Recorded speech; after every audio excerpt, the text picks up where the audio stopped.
sorry. I have to go back. There we go. Sorry.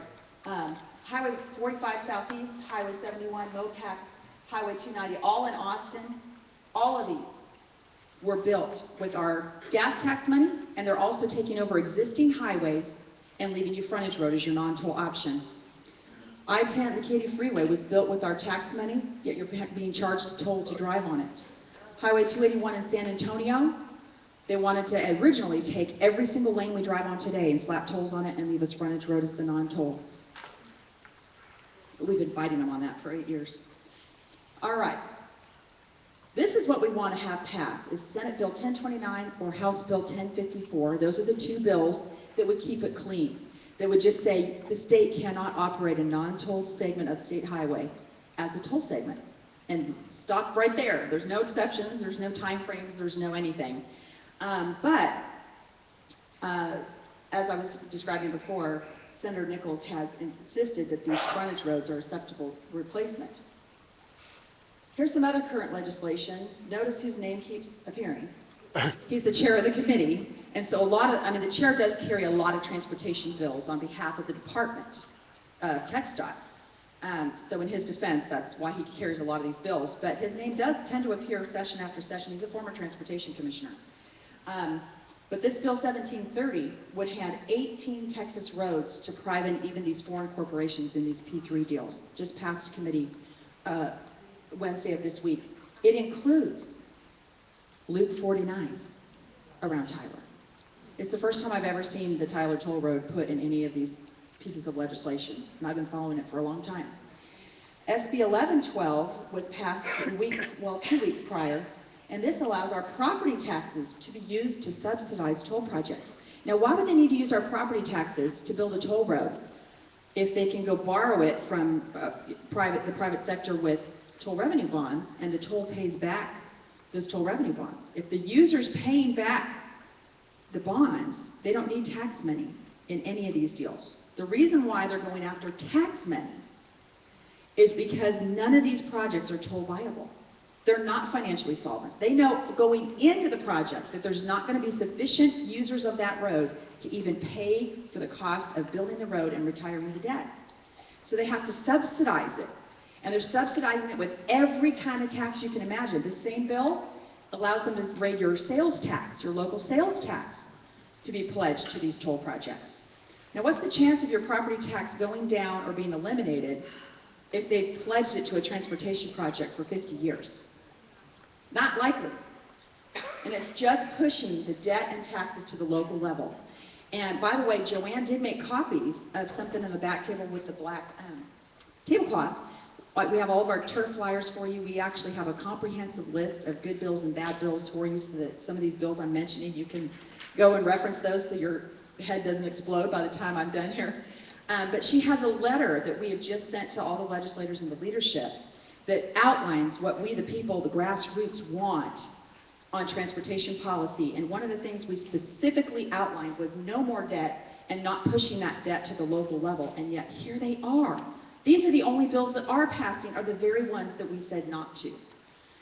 So that should be disturbing. Okay, here's some more about this eminent domain for private gain. How many of you have heard of the Trans-Texas Corridor? Of course you have. It was going to come through part of this part of the state, which was Trans-Texas Corridor 69. And we attended all those hearings, and we got you all involved. If you were involved in some of that, we told you how to actually submit comments so they would count on the record, those kinds of things.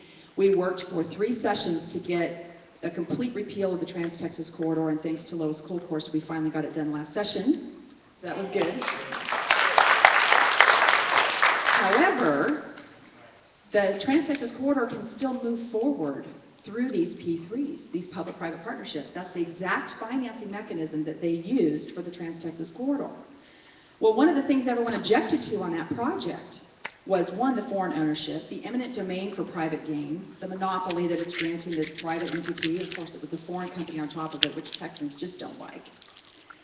But one of the things that the Trans-Texas Corridor envisioned and allowed them to do was to take this extra land, more land than they really needed for the road project, and give this private toll operator exclusive right to develop the land inside or adjacent to the tollway.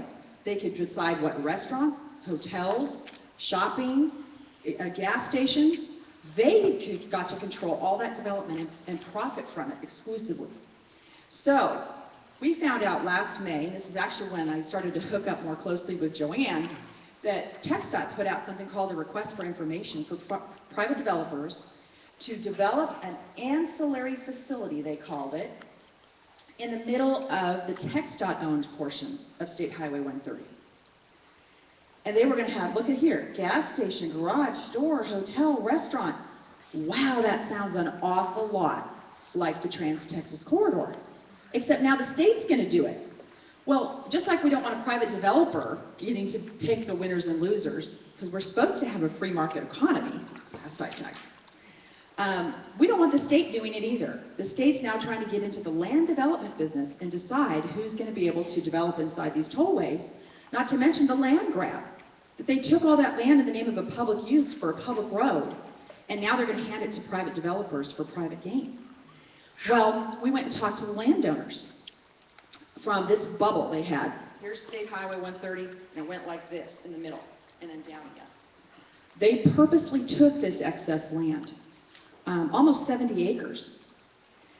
The two sisters that this land belonged to, when the state took it, inherited that land from the original League and Labor that was given to their great-great-great-grandfather, who actually surveyed what is now Travis County with Stephen F. Austin.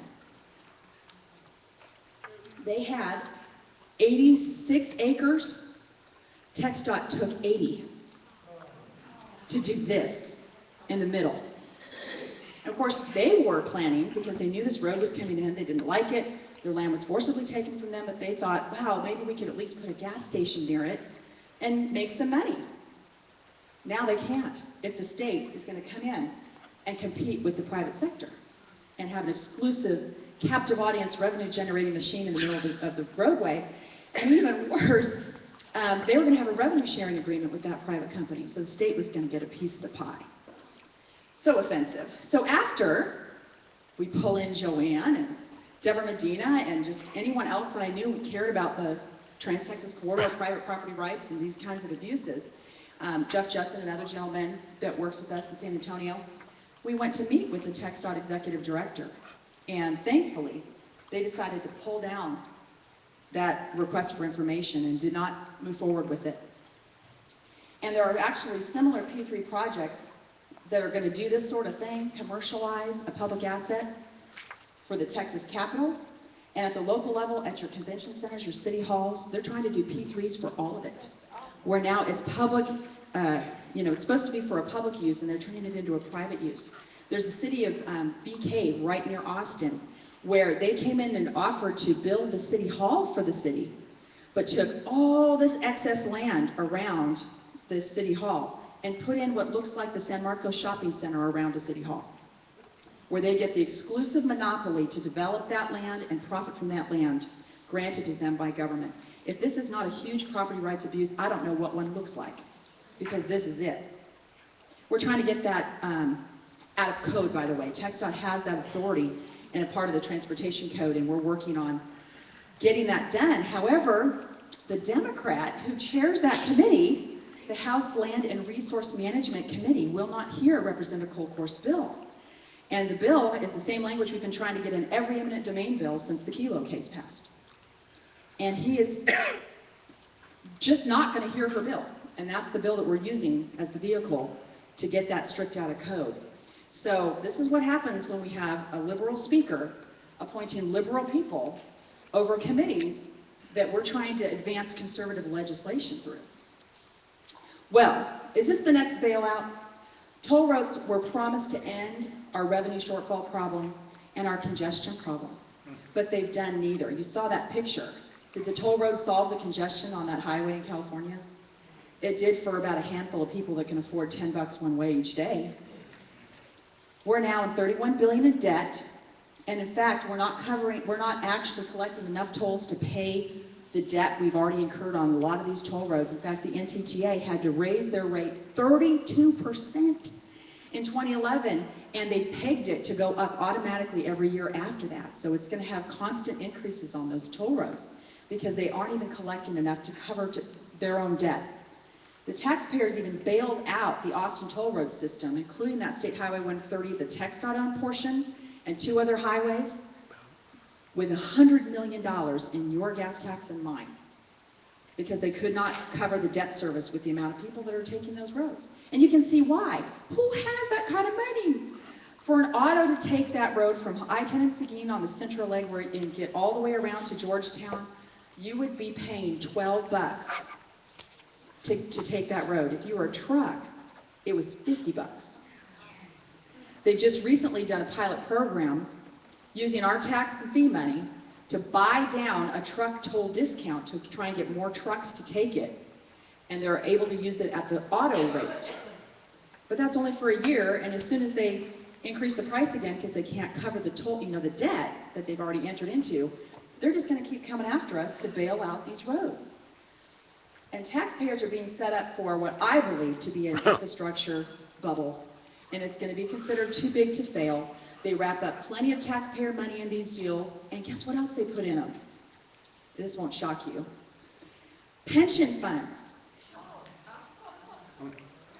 That is what they want to put in them, because we can't possibly let our teachers starve if this toll road fails, so we're going to have to bail it out. We've had the Dallas Fire and Police pension funds are invested in the LBJ project in the Metroplex, a Centra project. And this is what they say about these Dallas toll roads. These are even our traditional turnpikes. They're in a world of hurt. So even the toll agency officials are expressing concern about the sustainability of all these tolls. Virtually all new capacity in Texas is slated to be tolled, particularly our urban areas. People are going to realize that every new road in the Metroplex is going to be a toll road. Even our free roads will soon have a toll component on them. The same gentleman, Vanderriff, oops, excuse me, I keep pressing that instead of, there we go, sorry. Vandergriff has told lawmakers recently that all but the Dallas North Tollway aren't working. They're unsustainable and not attracting enough traffic to even pay back their debt. On this MOPAC project in Austin, this will set your hair on fire too. They're using $230 million in our gas taxes to build a toll project, but they're still going to charge you a toll on it. There was some money that came through TxDOT by them refinancing some of their debt and by cost underruns, because as you know, we've been in a terrible economy since 2008. And so some of the bids came in lower than they anticipated, so they had an extra $2 billion. Well, Austin's portion was $230 million. MOPAC was scheduled to be expanded with tolls.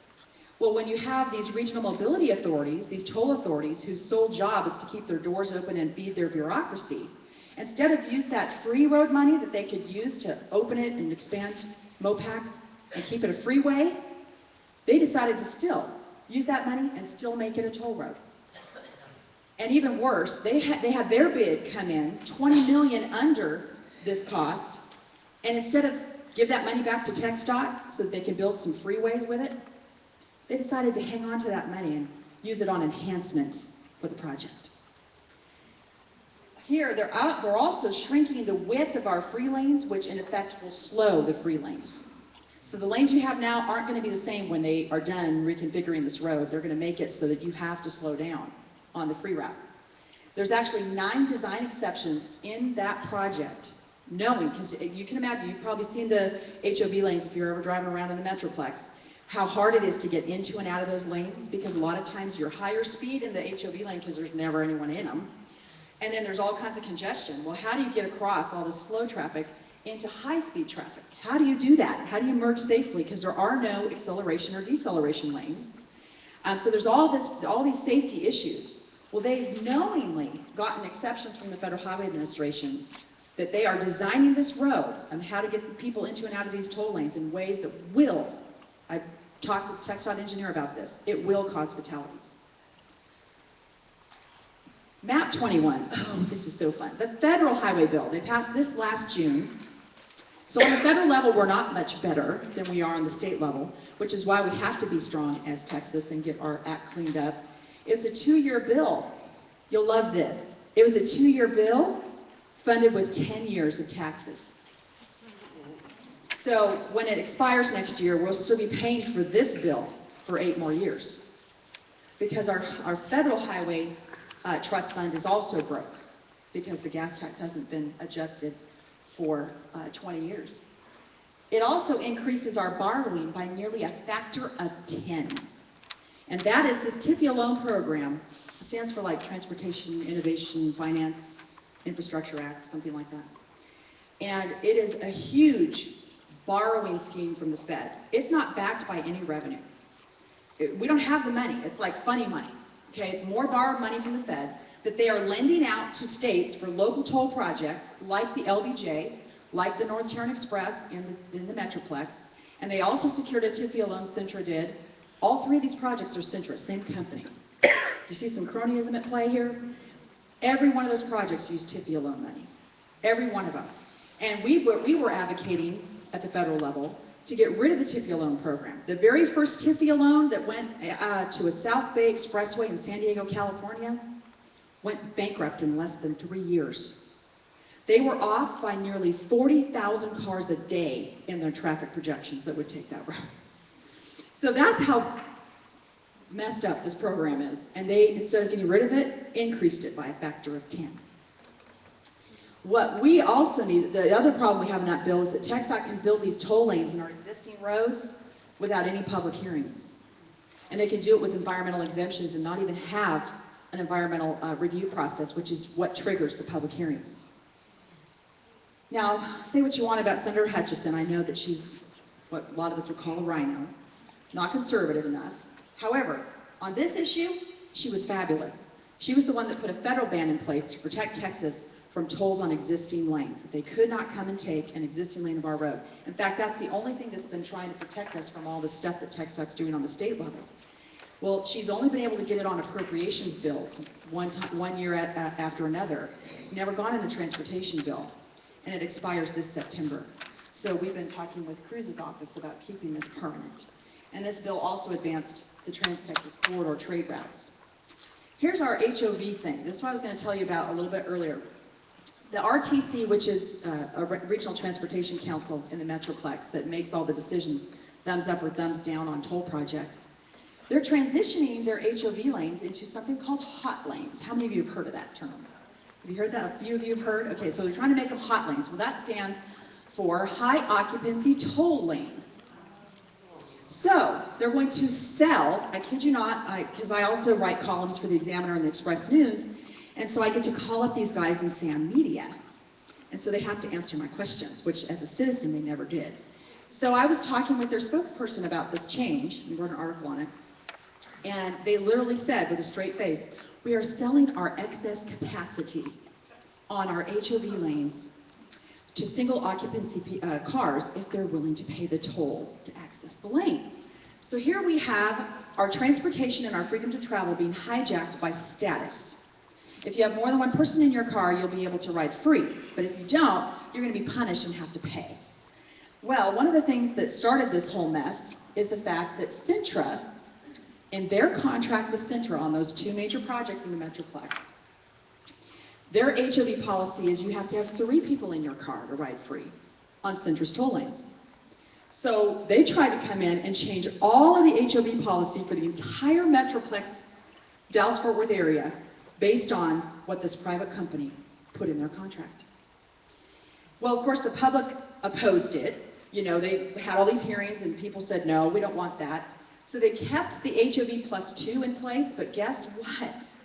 The taxpayers have to pay for the HOV +2 users in Centra's toll lanes, because the only ones that they will discount or ride for free will be HOV +3, and actually it's not even free, it's only at a discount. So I'm like, well, I don't know if 25 cents a mile is going to be much better than 75 cents a mile to most people, but anyway, so it's just a crazy mess. We're throwing good money after bad. We have a sea of red ink on all these toll projects. In fact, 45 Southeast, built with gas tax money, opened as a toll road, literally said this in the paper in Austin. They opened it as a toll road to help cover the debt on the other parts of the toll system that they couldn't cover with the users of those roads. So we're literally opening free roads that are paid for as toll roads to cover the debt on roads that aren't cash flowing and they're not financially solvent projects. So we need you to help educate your groups and your neighbors and your communities and be active during this session. And oh, please get on the phone when we need to have phone calls go in. Here's what we want. This is what's outlined in the letter that Joanne has back there. I also have it on a couple of flyers as well to try and keep it as simple as we can, because you can tell transportation is getting pretty complicated. It shouldn't be this way. Pay as you go, free roads, that's what we want to get back to. So we want them to stop building roads with debt, end all the diversions completely. Do I hear an amen for that one? Amen. No unelected board should have this kind of taxing authority. The Transportation Commission are appointees of the governor. They don't answer to we the people, and that's why they've been able to get away with this. And same with the toll authorities, same with your regional mobility authorities here locally. They are not elected, and yet they have essentially taxing authority. And we want to increase the efficiency and stop the wasteful spending inside TxDOT. One thing that Joanne and I were just looking at the other day, they just hired an international affairs director, expanded Phil Wilson's executive team. His executive team just got expanded by 5, and combined, they make more than $1 million a year in salaries. When they brought on Phil Wilson, he was the first non-engineer to head the highway department.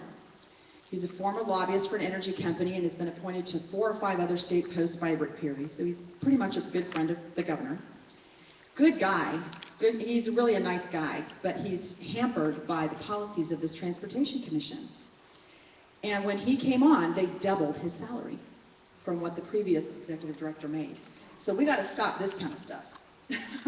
We also need to stop using taxpayer money to subsidize toll projects. If they aren't financially solvent, and they already know from the toll viability studies that there's not going to be enough users of the road to pay for the debt, to retire the debt and construct that road, they should not be building toll roads.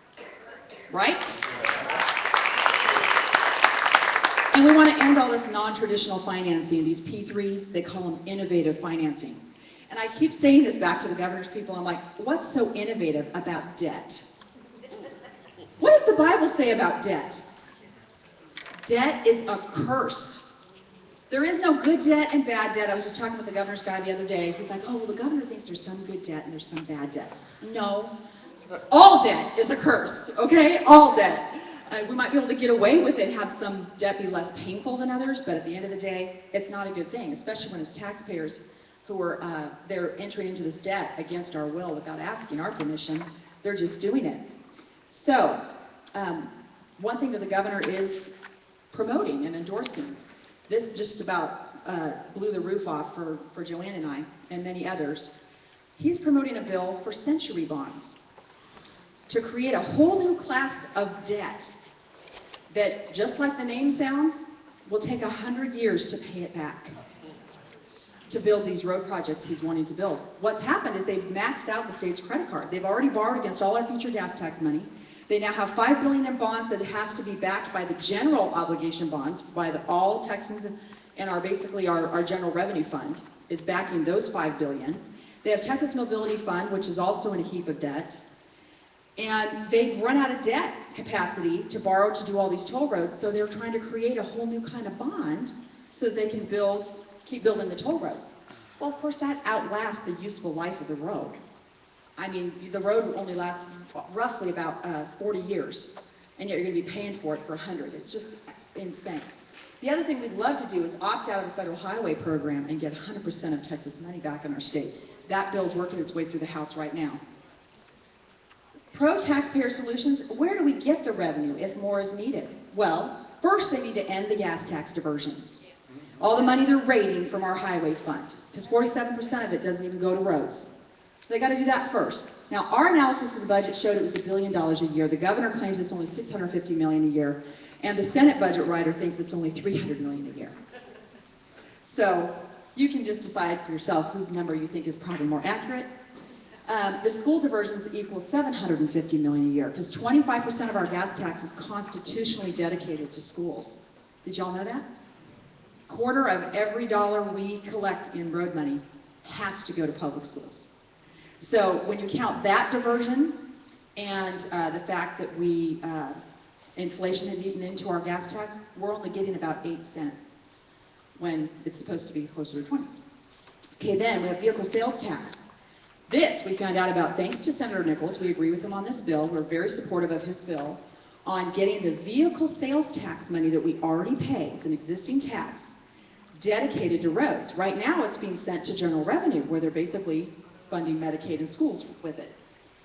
And we're like, anything that is a tax on road users, whether anything on your car, your auto parts, vehicle registration, all those things should be going to pay for roads, right? That's taxation tied to the users. That's the best kind we can have. Well, this pot of money is over $3 billion a year that's not getting to roads either. And that'd be like raising the gas tax 30 cents a gallon. But we don't have to raise taxes if they just take this money and put it where it needs to go. And of course they whine. They whine about how, oh, how can you do that? That's going to blow a $3 billion hole in our budget, Terry. Where are we going to get that $3 billion from if we put that money over to roads? This isn't new money. It's existing money, and we can't, cut spending and be fiscally responsible. So, based on careful study, this was back in 2009 before the vehicle sales tax was discovered where it was going. He said, the gas tax is by far the most fiscally conservative way to build our roads. Definitely having a tax-based, user fee, free road system, like the gas tax funded roads have been up until now since Eisenhower started building our roads, interstates. That is the most fiscally conservative and most affordable way to fund our roads. So now here's your chance to be heard. We would love for you to call your lawmakers and tell them no more debt, no more tolls, especially when it comes to handing our roads to private corporations. End all diversions and dedicate our existing taxes on road users to roads. That means vehicle sales tax, gas tax. Those two things, ending diversions and dedicating our vehicle sales tax we already pay, allocating that to roads, will solve TxDOT's funding shortfall without any more tolls. That's what they need to do, and that's what they're refusing to do in Austin. And you can call Senator Nichols and tell him the same, and that we don't want our freeways tolled and free lanes downgraded to frontage roads, because he's our roadblock on that bill. And here's the switchboard number. And they're open from 8 to 5 every day at 463-4630, area code 512. Obviously, you guys are really good at working with like-minded coalitions around the state. That's Joanne's forte. And please sign up for our email alerts. You can do that right on our website, and we also have a sign-up sheet going around. So we would love to have you get our email blast so you know what bills are being heard each week and how you can in one click, contact the committee members and tell them what we're for and against. And build the transportation team. Of course, Joanne is like your one-woman transportation team, but I know she needs help. So that's one way you can help, and also continue to contact those lawmakers and send that message to them. So that's the conclusion of my presentation, but you may have questions. I know I've kept you a while, so maybe we don't want to skip them. I don't know what you want to do, Joanne. But I've got some questions for you, Terri. Okay, all right.